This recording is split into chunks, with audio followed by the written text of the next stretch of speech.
ರಜತ್ ಅವರೇ ಒಂದ್ ನಿಮಿಷ ನಾನು ಇವರು ಕ್ವಶನ್ ಮುಂದೆ ಆನ್ಸರ್ ಮಾಡ್ಬಿಡ್ತೀನಿ. ಈ ತರ ರಜತ್ ಅವ್ರು ಇದ್ರೆ ಏನ್ ಮಾಡ್ತಿದ್ರು ಅಂತ. ಸರ್ ನಾವು ಮಾತಾಡಿ ಕೆಟ್ಟವರದವ್ರು ಸರ್ ಶೋಲಿ. ಶಿಷ್ಯ ಎಷ್ಟು ನೀಟಾಗಿ ಬಂದ ಸರ್. ಅವ್ನು ಮಾತಾಡಕ್ ಬರಲ್ಲ ಅಂತ ಏನಿಲ್ಲ, ಅವ್ನು ಮಾತಾಡಲ್ಲ ಅಷ್ಟೇ. ಅವ್ನ ಪಾಡಿಗೆ ಅವ್ನು ಸೈಲೆಂಟ್ ಆಗಿದ್ದು ಬರ್ತಾನೆ. ಇವಾಗ ಸರ್ ಅವ್ನು ಮಾತಾಡಿಲ್ಲ ಅಂದ್ರೂ ಫಸ್ಟ್ ಸೆಲೆಕ್ಟ್ ಮಾಡಿದ್ ಭವ್ಯಾನೇ. ಯಾವುದೋ ಯಾರಕ್ಕೆ ನೀವು ಇದಕ್ಕೆ ಚಾನ್ಸ್ ಕೊಡ್ತೀರಾ ಫಿನಾಲೆಗೆ ಅಂದಾಗ ಭವ್ಯನೇ ಸೆಲೆಕ್ಟ್ ಮಾಡಿದವನು. ಸೊ ಅವ್ನು ಮಾತಾಡದೆ ಅವ್ನು ಆರಾಮಾಗಿ ಅವ್ನು ಗೇಮ್ನ ಆಡ್ತಾನೆ. ನಾವು ಮಾತಾಡಿ ಗೇಮ್ ಆಡ್ತೀವಿ. ಸೊ ಅದನ್ನ ಹಂಗಂತ ನಾವು ಬೇರೆ ತರ ರಿಯಾಕ್ಟ್ ಮಾಡ್ತಾ ಇದ್ವಿ, ಇಲ್ಲ ಹನುಮಂತು ಬೇರೆ ತರ ರಿಯಾಕ್ಟ್ ಮಾಡ್ತಾನೆ ಅದೆಲ್ಲ ಏನಿಲ್ಲ. ಹನುಮಂತು ನಮ್ಗಿಂತ ಕರಾವಾಗಿ ರಿಯಾಕ್ಟ್ ಮಾಡ್ತಾನೆ, ಅದು ಗೊತ್ತಾಗಲ್ಲ ಅಷ್ಟೇ. ಗೊತ್ತಾಗತ್ತೆ ಆದ್ರೆ ನೀವು ಸೈಲೆಂಟ್ ಆಗಿರ್ತೀರಾ. ಅದೇ ಹನುಮಂತು ಎದ್ರು ಗಾಂಧೀಜಿ ನಿಂತ್ರು ವಿನ್ ಆಗ್ತಿರಲಿಲ್ಲ ಅಂತಂದ್ರೆ ಕರ್ನಾಟಕದಲ್ಲಿ. ಹೌದೌದು.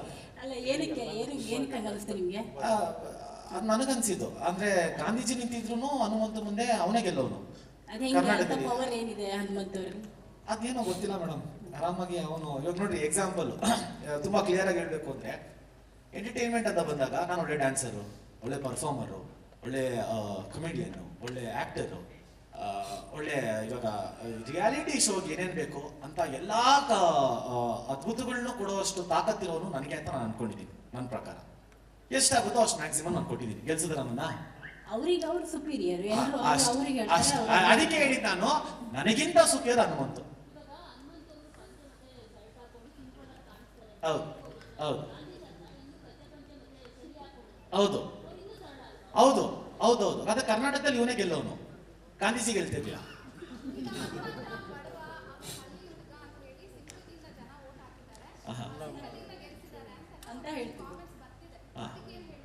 ಏನಿಲ್ಲ, ಅವನಿಗೂ ಟ್ಯಾಲೆಂಟ್ ಇದೆ. ಇಲ್ಲ ಅವನಿಗೂ ಟ್ಯಾಲೆಂಟ್ ಇದೆ, ಅವನು ಒಳ್ಳೆ ಆಟಗಾರನೇ, ಅವನಿಗೂ ಎಲ್ಲ ತಲೆ ಇದೆ. ಆಮೇಲೆ 3-4 ರಿಯಾಲಿಟಿ ಶೋ ಮಾಡಿರೋನು, ಅವನಿಗೆ ಪ್ಯಾಟರ್ನ್ ಹೆಂಗೆ ಅಂತ ಗೊತ್ತು. ಸಿಂಪತಿಯಿಂದ ಏನಿಲ್ಲ, ಅವನು ಆಟ ಆಡ್ಕೊಂಡ್ ಬಂದಿದ್ದಾನೆ. ಏನಿಲ್ರಿ ಅಂತಾನೆ ಕಪ್ನು ಏನಿಲ್ರಿ ಅಂತ ತೊಗೊಂಡೋಗ್ಬಿಟ್ಟ. ಸೊ ಆ ಥರದಾಗ ಇನ್ನೇನು ಮಾತಾಡ್ತೀರಾ ಸರ್? ನಾನು ಯಾವಾಗಲೂ ಒಂದ್ಸತಿ ಹೋಗಿದ್ದೀನಿ ಸರ್, ಆ ತಮಾಷೆಗೆ ಸುದೀಪ್ ಸರ್ ಹೇಳಿದ್ದು. ಹೋಗಿದ ತಕ್ಷಣ ಸ್ಟೇಟಸ್ ಡೆಫಿನೆಟ್ಲಿ ಆಗ್ತೀನಿ. ಬರಂಗೆ ನೀವು ಜಾಯ್ನ್ ಆಗಿ.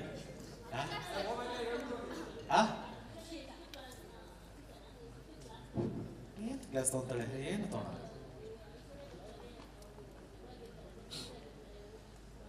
ಕಿಸ್ ಮಾಡಿಲ್ಲ ಮೇಡಮ್, ಅದೊಂದು ಕ್ಲಾರಿಟಿ ಕೊಟ್ಬಿಡ್ಬೇಕು. ನಾನು ಕಿಸ್ ಮಾಡಿಲ್ಲ, ಸುಮ್ಮನೆ ನಿಂತಿರ್ತೀನಿ ಅಷ್ಟೇ. ಅದು ತಮಾಷೆಗೆ ಮಾಡಿದ್ದು, ಕಿಸ್ ಎಲ್ಲ ಏನಿಲ್ಲ. ಇಲ್ಲ ಸರ್ ಕಿಸ್ ಮಾಡಿದೆ ಅಂತ ಅವ್ರೆ ಸರ್. ಹೇಳಿ ಸರ್, ಕಿಸ್ ಮಾಡಿಲ್ಲ, ನಾನು ಸುಮ್ಮನೆ ನಿಂತಿರ್ತೀನಿ ಅಷ್ಟೇ, ಹಿಂಗೆ ಕಿಸ್ ಎಲ್ಲ ಮಾಡಿಲ್ಲ ಸರ್. ಹೇಳಿ ಸರ್. ನಾನು ಕಿಸ್ ಮಾಡಿಲ್ಲ, ಸುಮ್ಮನೆ ಸರ್. ಕಿಸ್ ಮಾಡ್ದ? ಇಲ್ಲ ಸರ್ ಮಾಡಿಲ್ಲ ಕಿಸ್. ಇಲ್ಲ ಆಕ್ಚುಲಿ ಕಿಸ್ ಮಾಡಿಲ್ಲ. ನಾನು ಸುಮ್ಮನೆ ಹಿಂಗೆ ಕೆನ್ನೆ ಹತ್ರ ಹೋಗ್ತೀನಿ ಹೊರತು ಕಿಸ್ ಮಾಡಿಲ್ಲ. ಐಶುಗೆ ಒಳ್ಳೆ ಆಕ್ಟರ್ ಮೇಡಮ್ ಅಲ್ವಾ? ಇಲ್ಲ ಕೊಟ್ಟಿಲ್ಲ ನಾನು, ಇಲ್ಲ ಕೊಟ್ಟಿಲ್ಲ. ಕೆನ್ನೆ ಪಕ್ಕ ನಿಂತಿರ್ತೀನಿ ಅಷ್ಟೇ.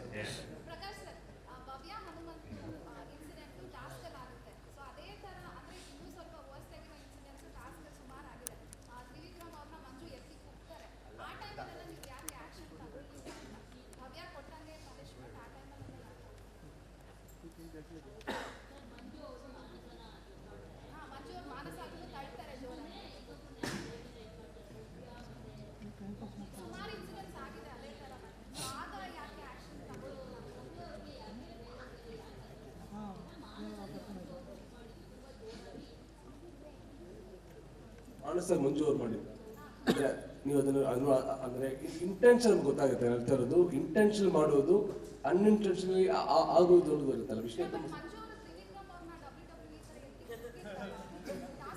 ಅವ್ರು ಪುಷ್ ಮಾಡಿರೋದು, ಅದು ಪುಷ್ ಮಾಡೋದು. ತ್ರಿವಿಕ್ರಮ್ ಮಂಜು ಮಾಡಿದ್ರು ಅಂದ್ರೆ ಅದು ಭವ್ಯ ಅವ್ರಿಗೆ ಅಂದ್ರೆ ಅದು ಹೊಡಿಯೋ ತರ ಇತ್ತಲ್ಲ. ಶಿ ಆಲ್ಸೋ ಅಗ್ರೀಡ್ ಅದಕ್ಕೆ. ಅದು ಹೊಡಿಯೋ ತರ ತುಂಬಾ ಲಿಟರಲಿ ಕಾನ್ಫಿಡೆಂಟ್. ಹೌದು ಅದು ಅಂದ್ರೆ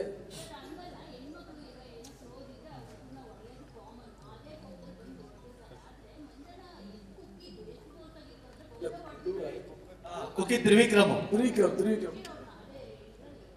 ಹೌದು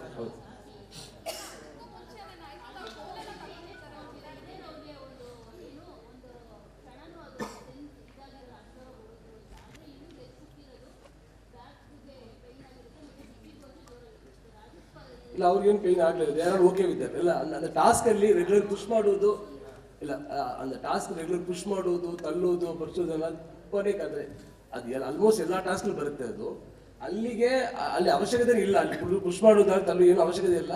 ಇವಾಗ ಸಿಟ್ಟಿಂಗ್ ಅನ್ನೋದು ಒಂದು ವಿಷಯ ಇತ್ತು, ಅದಕ್ಕಾಗಿ ಅದನ್ನ ದೊಡ್ಡ ಅಫೆನ್ಸ್ ಆಗಿ ಕನ್ಸಿಡರ್ ಮಾಡೋಕ್ಕಾಗಲ್ಲ. ಬಟ್ ಆದ್ರೂ ಅದನ್ನ ನಾವು ಅಡ್ರೆಸ್ ಮಾಡಲೇಬೇಕು ಅಂತ ಹೇಳಿ ವೀಕೆಂಡ್ಗೆ ಸುದೀಪ್ ಸರ್ ಬಂದಾಗ ಅದಕ್ಕೆ ಪನಿಷ್ಮೆಂಟ್ ಅಂತ ಹೇಳಿದ್ರು. ಬಿಕಾಸ್ ಅದು everybody has to keep in mind ಅಂತ.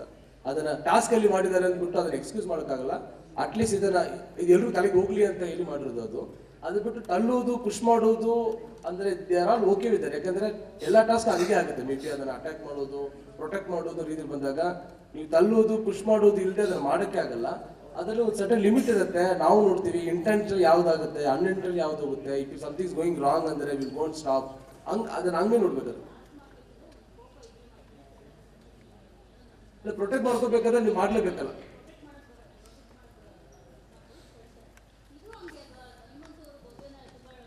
ಅದು ಪ್ರೊಟೆಕ್ಟ್ ಮಾಡಕ್ಕಲ್ಲ. ಅಲ್ಲ ನೀವು ವಿಡಿಯೋ ನೋಡ್ಬಿಟ್ಟು ಅದು ಪ್ರೊಟೆಕ್ಟ್ ಮಾಡುತ್ತೆ. ಈ ಕ್ವಶನ್ಗೆ ನಾನು ಆನ್ಸರ್ ಮಾಡ್ತೀನಿ. ಇದೇ ತರ ಕಾಡ್ಕೋಣಗಳೇನಾದ್ರು ಏನು ನ್ಯಾಷನಲ್ ಜಿಯೋಗ್ರಫಿಲಿ ಜಗಳ ಆಡ್ತಿದ್ರು, ಏನ್ ಫೋರ್ಸ್ ಆಗಿ ಜಗಳ ಆಡ್ತಾ ಇದಾವೆ ಅಂತಾರೆ. ಅದೇ ಎರಡು ಮೊಲಗಳು ಕಿತ್ತಾಡ್ತಿದ್ರು, ಏನ್ ಕ್ಯೂಟಾಗಿ ಕಿತ್ತಾಡ್ತಾ ಇದಾವೆ, ಇಷ್ಟೇ ಡಿಫ್ರೆನ್ಸ್ ಮೇಡಮ್. ಸೊ ನಾನು ರಜತ್ ಆಡ್ಬೇಕಾದ್ರೂ ಆಟ ಹಂಗೆ ಇರ್ತಾ ಇತ್ತು, ನಾನು ಮಂಜಣ್ಣ ಆಡ್ಬೇಕಾದ್ರೆ ಆಟ ಹಂಗೆ ಇರ್ತಾ ಇತ್ತು. ಅದರಲ್ಲಿ ಯಾವುದೇ ಇಂಟೆನ್ಷನ್ ಇರ್ತಾ ಇರಲಿಲ್ಲ. ಇಂಟೆನ್ಷನ್ ಇದ್ರೆ ನಾನು ಮೆಟ್ಲ್ ಮೇಲೆ ತೊಗೊಂಡೋಗಿ ಹೋಗ್ತಾ ಇದ್ದೀನಿ, ನೆಲದ ಮೇಲೆ ಹಂಗೆ ಅಷ್ಟು ಈಸಿಯಾಗಿ ಮಲಗಿಸ್ತಾ ಇರಲಿಲ್ಲ. ಸೊ ಇಲ್ಲಿ ಭವ್ಯಾದ ಇವ್ರದ್ದು ಏನಾಯ್ತು ಅಂತಂದ್ರೆ ಅದು ಸಿಂಪಲ್ ಆಗಿ ಕಾಣಿಸ್ತು. ಸೊ ನಂದು ಮಂಜಣ್ಣದ ಏನಂತಂದ್ರೆ ಆಟದ ಇಂಟೆನ್ಷನ್ ಆಯ್ತು. ಇಂಟೆನ್ಷನ್ ಇಸ್ ಬೇರೆ. ನನ್ನ ಅಲ್ಲಿ ಪೋಸ್ಟರ್ ತಡಿಬೇಕು ಅನ್ನೋದಿತ್ತು, ಅವ್ರನ್ನ ಎತ್ತಿ ಬೆನ್ನು ಮುರಿದಾಕ್ಬೇಕು ಅನ್ನೋದು ನನಗಿರ್ಲಿಲ್ಲ. ಇಲ್ಲ ರಜತ್ ನನ್ನನ್ನೇನಾರ ಇಂಟೆನ್ಷನ್ ಆಗಿ ಹರ್ಟ್ ಮಾಡ್ಬೇಕು ಅಂದ್ರೆ ಬೇರೆ ಥರನೇ ಹರ್ಟ್ ಮಾಡಿದ್ರು ಅವರು. ಆ್ಯಂಡ್ ಇಬ್ರು ಆಡ್ತಾ ಇದ್ದಿದ್ದು ರೀತಿನೂ ಹಂಗೆ ಇತ್ತು. ನಾವು ಗೇಮಿಗೆ ಏನು ಹಾಕ್ಬೇಕಾಗಿತ್ತು ಆ ಎಫರ್ಟ್ ಆಗ್ತಿದೆ, ಅದಕ್ಕೆ ಅಷ್ಟು ಬ್ಯೂಟಿಫುಲ್ ಆಗಿ ಬರ್ತಾ ಇದ್ದಿದ್ದು game. It is not intention.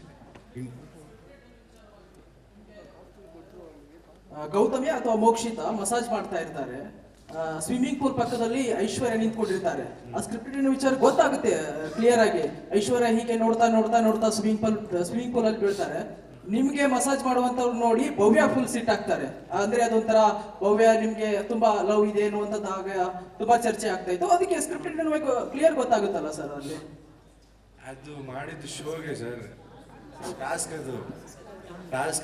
Sir ನೀವೇ ಹೇಳಿದಂಗೆ ಕರೆಕ್ಟ್ ಆಗಿ ಸ್ಕ್ರಿಪ್ಟೆಡ್ ಅಂತ ಗೊತ್ತಾಯ್ತಲ್ಲ ಸರ್, ಅದನ್ನೇ ಹೇಳಿದ್ರು ಸರ್. ರಿಯಾಲಿಟಿ ಶೋ ಯಾವತ್ತು ಸ್ಕ್ರಿಪ್ಟೆಡ್ ಅಂತ ಅಕಸ್ಮಾತ್ ಮಾಡ್ರೆ ನಿಮ್ಗೆ ಗೊತ್ತಾಗ್ಬಿಡುತ್ತೆ. ಗೊತ್ತಾಗದೆ ಮಾಡೋದೇ ಸರ್ ರಿಯಾಲಿಟಿ ಶೋ. ಇವಾಗ ಹೌದು ಭವ್ಯ ಬೆನ್ನುಸ್ತಾ ಇದ್ಲು, ಬಂದು ಇವನು ಓರ್ ಬಂದು ಸ್ವಿಮ್ಮಿಂಗ್ ಪೂಲ್, ನಿಮ್ಗೆ ಗೊತ್ತಾಯ್ತಲ್ಲ ಸ್ಕ್ರಿಪ್ಟೆಡ್ ಅದು ಅಂತ. ಹೌದು ಅದು ಸ್ಕ್ರಿಪ್ಟೆಡೇ. ನಾವು ಸರ್ರು ನಮ್ಗೆ ಅದು ಏನು ಕೊಟ್ಟಿದ್ರು ಆ ಟಾಸ್ಕ್ ನಾವು ಮಾಡಿದ್ವಿ, ಹೌದು ಅದು ಸ್ಕ್ರಿಪ್ಟೆಡೇ. ಅದು ನಿಮ್ಗೆ ಗೊತ್ತಾಗೋಯ್ತಲ್ಲ, ಜನಕ್ಕೆ ಈಸಿಯಾಗಿ ಗೊತ್ತಾಗ್ಬಿಡುತ್ತೆ ಸರ್ ಸ್ಕ್ರಿಪ್ಟೆಡ್ ಅಂದ್ರೆ. ರಿಯಾಲಿಟಿ ಶೋ ಆ ಥರ ನಡೆಯಲ್ಲ. ಹನುಮಂತು ಇಲ್ಲಿ ವಿನ್ನರ್ ಆಗಿರಿ, ಎಲ್ಲಿ ಟ್ರೋಫಿನ ತಂದಿರಲ್ಲ, ಆಯ್ತು ಎಲ್ಲ ಇಟ್ಟಿರಿ ತೊಡೆಮೇಲೆ. ಓಕೆ ಹನುಮಂತು ಅವರೇ, ಈಗ 50 ಲಕ್ಷ ಗೆದ್ದಿದ್ದೀರಾ ಅಂದ್ರೆ ಈಗ ಲಕ್ಷಾಧಿಪತಿ ನೀವು. ಈಗ ನಿಮ್ಗೇನಾದ್ರೂ ಸಾಲ ಮಾಡಿದೀರಾ? ಸಾಲ ಮಾಡಿದ್ರೆ ಎಷ್ಟು ಮಾಡಿದೀರಾ? ತೀರ್ಸೋ ಅಂತದ್ದು ಈಗ ಬಂದಿದ್ಯಾ ಅಮೌಂಟ್ ನಿಮಗೆ? ಸಾಲಾಗಿಲ್ಲ ಏನ್ ಮಾಡಿಲ್ವಿ ಯಾರು ಹಾಗೆ ಕೇಳಿದ್ದು ಇಲ್ಲಕ್ಕ ಹಂಗೇನಿಲ್ಲಕ್ಕ.